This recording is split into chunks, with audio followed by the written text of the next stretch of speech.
Hello everyone, welcome back to Hindi Gyan e learning. आज के हमारे इस वीडियो में हम 10th standard Hindi Lokvani text book के दूसरी इकाई का तीसरा अध्याय मुकदमा चैप्टर का स्वाध्याय करेंगे और साथ ही साथ निबंध और पत्र भी सीखेंगे। चलिए स्टार्ट करते हैं। स्वाध्याय का पहला प्रश्न है, कृति पूर्ण कीजिए पानी की मनमानी। यानी कि चैप्टर के अनुसार लोगों ने कहा कि पानी बहुत मनमानी करता है, तो इसका आंसर क्या होगा? कहीं बरसना, कहीं पर ना बरसना। दूसरा है, पानी यहाँ बरसता है जहाँ बहुत पेड़ हों और जहाँ घना जंगल हो।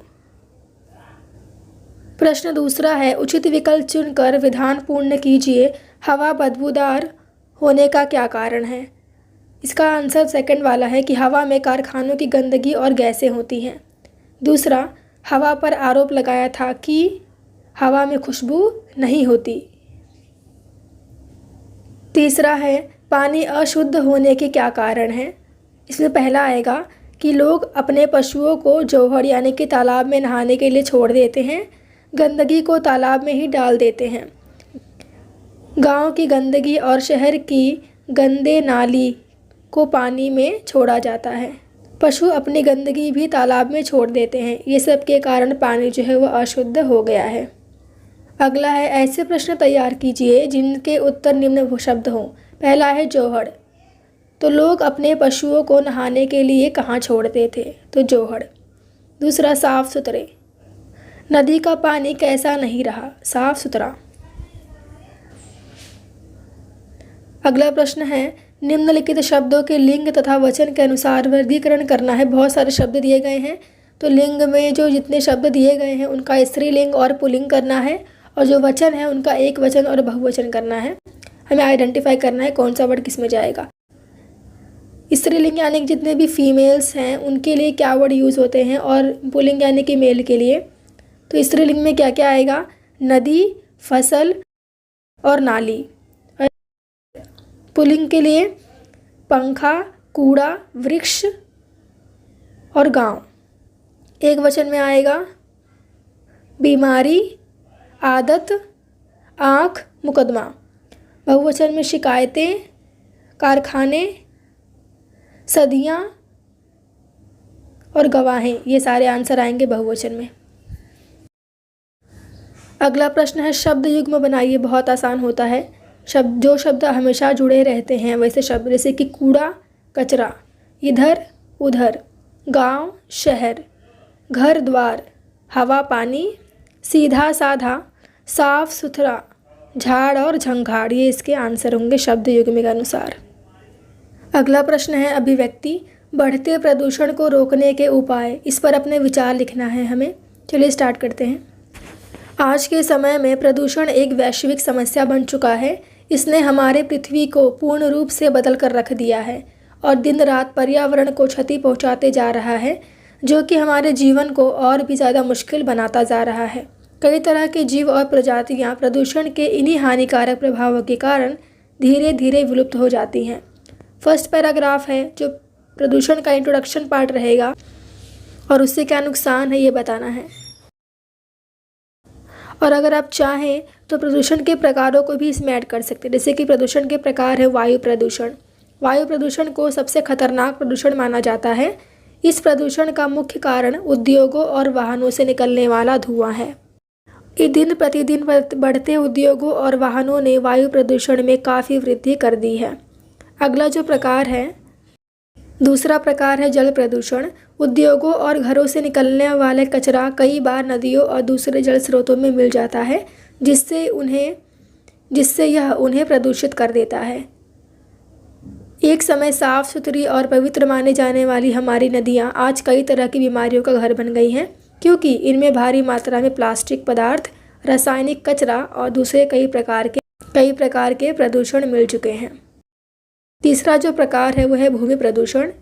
वह औद्योगिक और घरेलू कचरा जिसका पानी में निस्तारण नहीं हो पाता, वह ज़मीन पर ही फैला रहता है। हालांकि इसके रिसाइकल तथा पुनरुपयोग के कई प्रयास किए जाते हैं, पर इसमें कोई खास सफलता प्राप्त नहीं होती। इस तरह के भूमि प्रदूषण के कारण मच्छर, मक्खियाँ और दूसरे कीड़े पनपने लगते हैं, जो कि मनुष्य तथा दूसरे जीवों में कई तरह की बीमारियों का कारण बनते हैं। तो इस तरह से आपको जो भी प्रकार हैं प्रदूषण के वो लिखना है। ध्वनि प्रदूषण कारखानों से चलने वाली तेज आवाज़ वाली मशीनों तथा दूसरे तेज आवाज़ करने वाली यंत्रों से उत्पन्न होता है।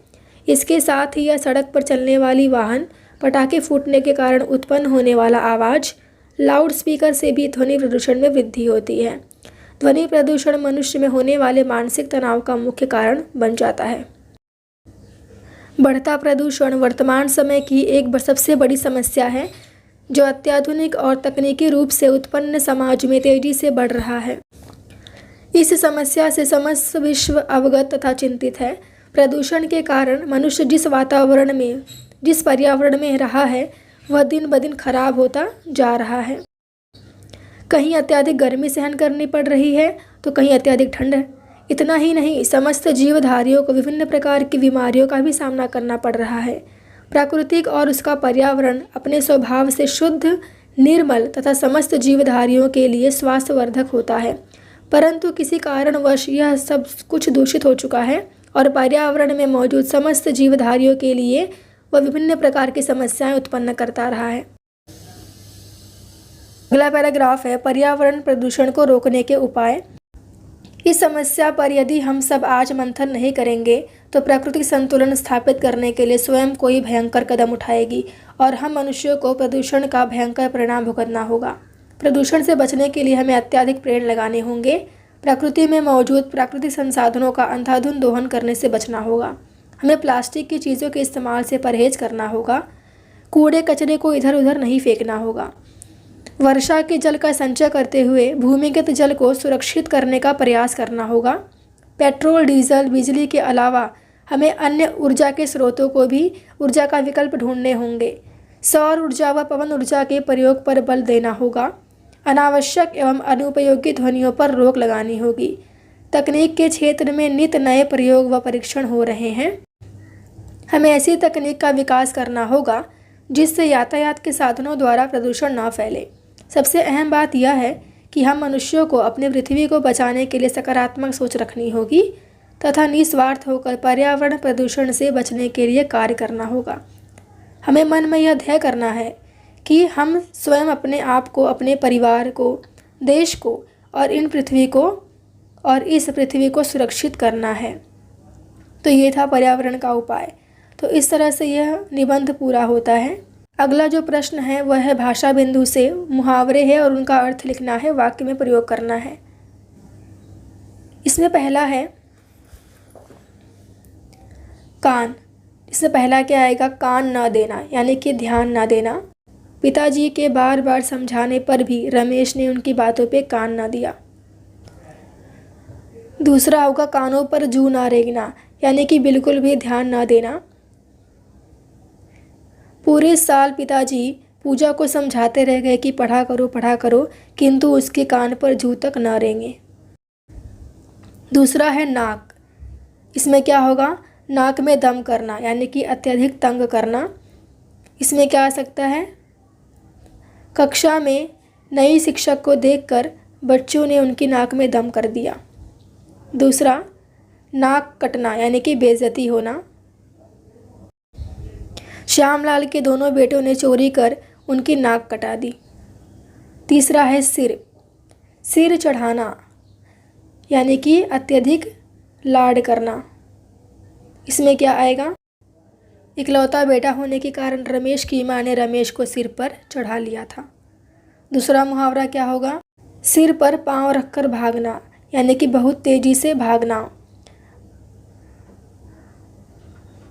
चोरी करते वक्त अचानक मालिक को घर में देख चोर सिर पर पांव रखकर भाग खड़े हुए। अगला जो प्रश्न है वह निबंध लेखन से है। अपने ग्राम, नगर, महानगर, इसमें से तीनों में से कोई एक लेना है, के संबंधित अधिकारी को बच्चों के खेलने के लिए बगीचा बनवाने हेतु पत्र लिखिए। उसका देखिए प्रारूप गिवन है, हमें इसी फॉर्मेट के हिसाब से लिखना है। चलिए स्टार्ट करते हैं। पत्र लेखन को शुरू करने से पहले मैं आपको बताना चाहूँगी कि पत्र लेखन के मुख्यतः बहुत सारे प्रकार होते हैं, जिसमें से एक प्रकार है प्रार्थना पत्र, जिसमें हम अपने लेटर द्वारा किसी को रिक्वेस्ट करते हैं कि हमारा काम पूर्ण कीजिए। इसमें क्या होता है कि हम फर्स्ट पैराग्राफ में उसका रीज़न बताते हैं कि ये लेटर हम क्यों लिख रहे हैं।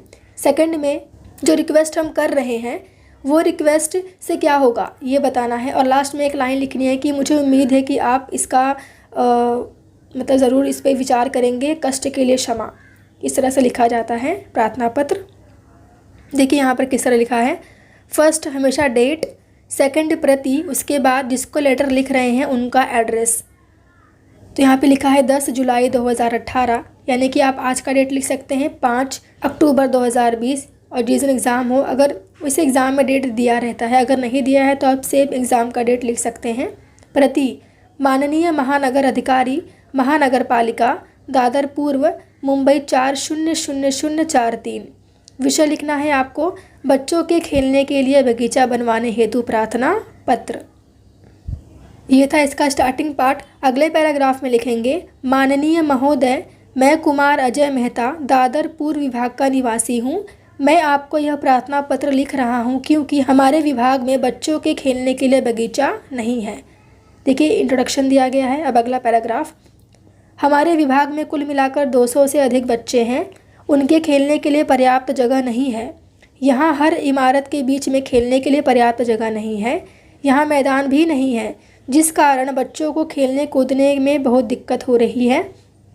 छुट्टियों में उनका ठीक से मनोरंजन नहीं हो पाने के कारण घर में बैठकर या तो वे टीवी देखते हैं या कंप्यूटर पर गेम खेलते हैं, जिससे उनका शारीरिक विकास नहीं हो पा रहा है। आपसे नम्र निवेदन है कि आप हमारे विभाग में एक बगीचा का निर्माण करें ताकि विभाग में रहने वाले बच्चों के लिए बाहर खेलने के लिए पर्याप्त जगह हो। अब देखिए यहाँ पे लिखा है, मुझे आशा है कि आप मेरे प्रार्थना पत्र पर विचार ज़रूर करेंगे, कष्ट के लिए क्षमा। ये पूरा निबंध का मेन पार्ट था। अब लास्ट में जिसने लेटर लिखा है उसका एड्रेस। धन्यवाद, भवदीय अजय मेहता, 401 राम महल, राधानगर, मुंबई 400026, ईमेल आईडी। इस तरह से ये लेटर राइटिंग का फॉर्मेट है और लेटर आपको लिखना है। तो इस तरह से मुकदमा चैप्टर का ये स्वाध्याय पूरा हुआ। मुझे उम्मीद है कि आपको समझ में आ गया होगा लेटर राइटिंग और निबंध। Thank you for watching.